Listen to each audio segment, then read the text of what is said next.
Today, Illinois Representative Eric Sorensen is hosting a shred event in Moline. He joins us now to discuss that event. Eric, thanks for being here.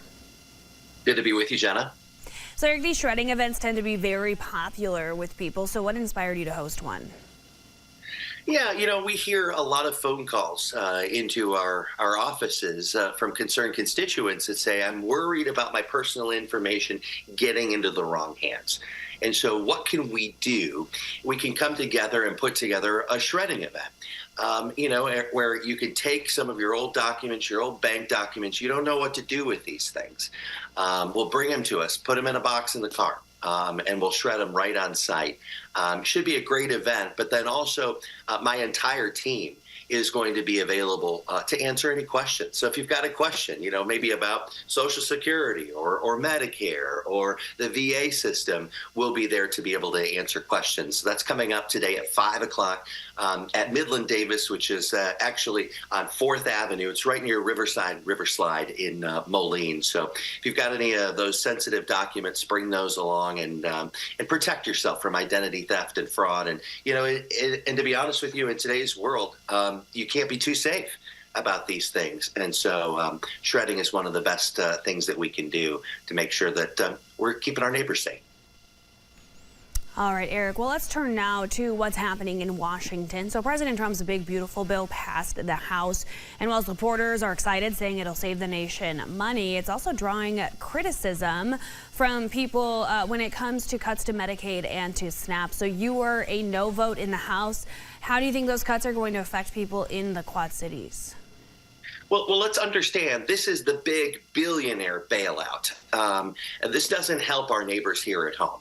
I don't know a billionaire in our district. And so who is going to stand to improve in this bill? This cuts $880 billion from those on Medicaid. Those are our neighbors. $300 billion out of SNAP benefits.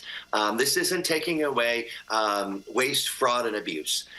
This is a six-figure tax giveaway to billionaires. And let's also understand, this is going to raise the debt ceiling. So it is not reining in spending. This is not fiscal responsibility. This is not conservatism.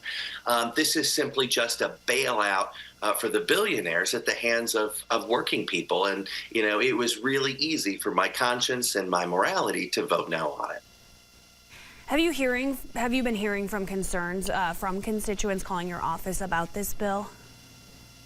Yeah, and it's heartbreaking, right? I was in the grocery store, and I was talking with. There was a gentleman here from Moline. He said he's dealing with macular degeneration. He's in a trial, a gene therapy trial, and he goes, my vision is coming back in my left eye. But he goes, they're cutting the funding for the study that I'm on, and so he goes, it's not so much that I'm going to not regain my sight. He goes, we're not going to come up with the solution, the innovation, because the funding goes away.